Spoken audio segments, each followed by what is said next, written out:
Imagine que alguém que trabalha com desenvolvimento pessoal vire para você e diga o seguinte: se você estiver cansado, venha para mim que eu vou te ajudar a descansar, a ficar tranquilo.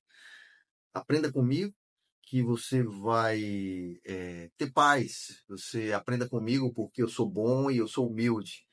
E principalmente você vai descansar. E aprenda comigo que o que eu vou te ensinar é fácil. Não é tão duro de você aprender, mas é leve para você aprender.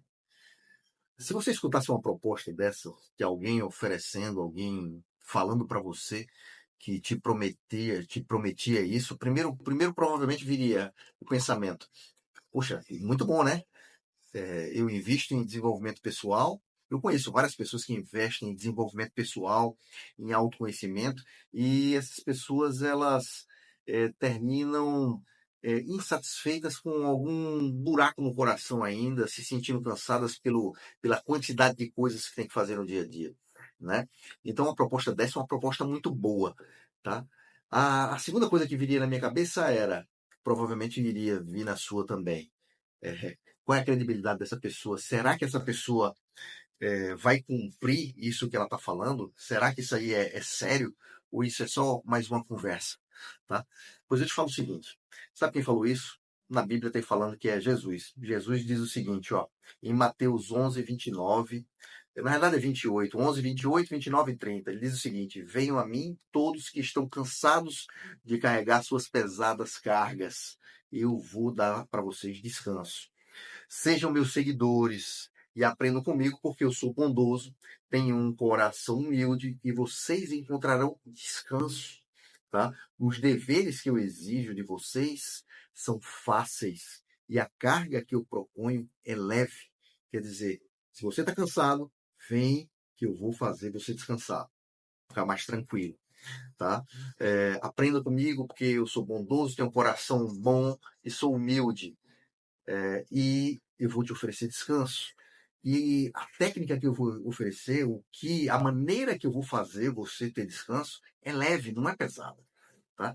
Então, quando você escuta isso, tem uma proposta excelente e a pessoa tem muita credibilidade, tá?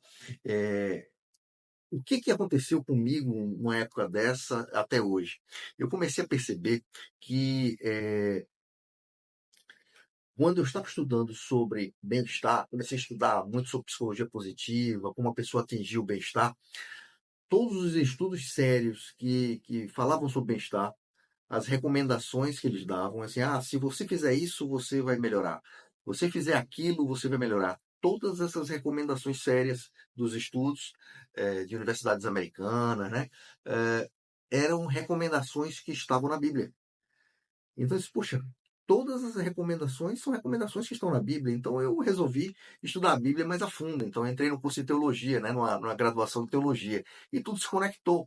Eu vi que a Bíblia era um grande manual, tá, onde continha as melhores práticas, tá, as melhores orientações. Então, dentro da minha vivência no mundo corporativo e dos meus estudos sobre bem-estar e alto desempenho, eu notei que tudo que era interessante, grande parte do que eu aprendi durante esse período, das técnicas, das ferramentas que eu tive vivência, eram ferramentas que ajudavam a você eh, conseguir implementar com sucesso princípios bíblicos. Então, esse era o grande ponto, né? E o legal é o seguinte, é que eu comecei a desenvolver esse conteúdo levando em consideração esse ponto, porque, por exemplo, a gente pode dividir o ser humano em corpo, alma e espírito. O que eu chamo de alma, tá? Qual é a definição para poder a gente estar na mesma página do que é a alma? Porque antigamente eu penso assim, alma e espírito é a mesma coisa, tá? Mas a gente pode fazer uma diferença. O corpo não tem dúvida, né? A alma seria a parte, quando eu falo alma, seria a parte intelectual, as emoções, a parte cognitiva. E o espírito seria a parte divina, tá? Tem alguns teólogos que eles colocam corpo e alma e espírito que não tem a diferença, né? Assim, alma e espírito é a mesma coisa. E tem teólogo que divide corpo, alma e espírito. Eu prefiro essa segunda divisão, tá? Corpo, alma e espírito. Por quê? Porque você começa a dividir responsabilidades. Como? Tem uma parte, assim, tem vários momentos da Bíblia que Deus diz o seguinte, que o homem tem que fazer a parte dele. Então, quando Josué estava levando as pessoas para a Terra Prometida, numa conversa de Josué e Deus, Deus virou para Josué e disse o seguinte, olha, a terra que você colocar o pé, eu vou dar essa terra para você. Tá? Então, a terra que ele colocar o pé, ele vai dar, Deus vai dar. Então, Deus só vai dar se ele colocar o pé. Então, está subentendido isso aí.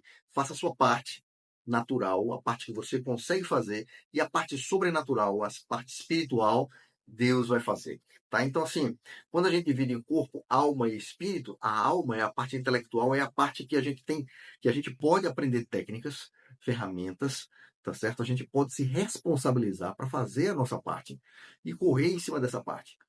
E tem a parte divina, a parte espiritual, que aí é com Deus. Então, quando a gente começa a fazer essa divisão, faz todo sentido para a gente não perder a responsabilidade que a gente tem no dia a dia. E tem outro ponto, tá? Como é que a gente, na Bíblia, fala o seguinte: como é que a gente desenvolve a fé, tá? Como é que a gente desenvolve a espiritualidade?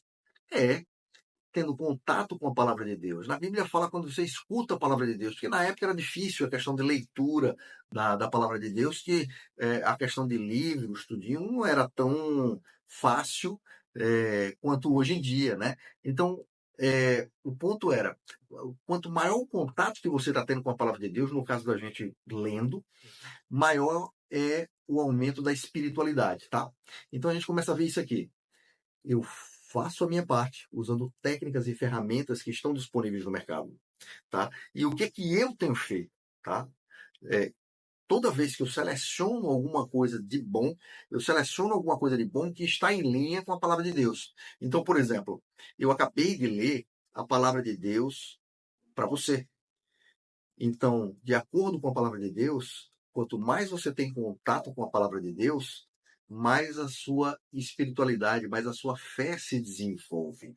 Então, eu trago uma técnica natural, uma técnica que vai atingir a parte cognitiva, mas eu coloco a palavra de Deus junto para quê? Para que essa solução não chegue para você só como uma técnica que você vai implementar, mas sim uma técnica com também a palavra de Deus junto, porque aí vai se desenvolver a parte espiritual, a sua fé.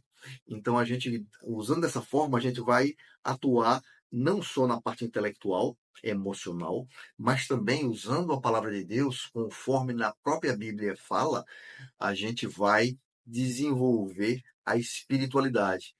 E aí pode ser que você não tenha aquele espaço que mesmo você investindo muito em desenvolvimento pessoal, em autoconhecimento, aquele vazio que muitas vezes está ali, aquele vazio seja preenchido.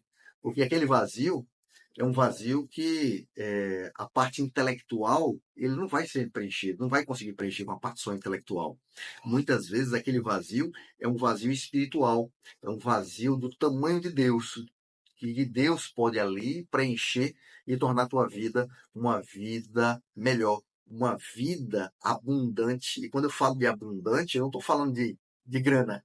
Eu estou falando abundante, uma vida que vale a pena ser vivida, uma vida que você está vivendo e que para você seja uma vida boa, uma vida que Deus preparou para você, que Ele quer que você viva.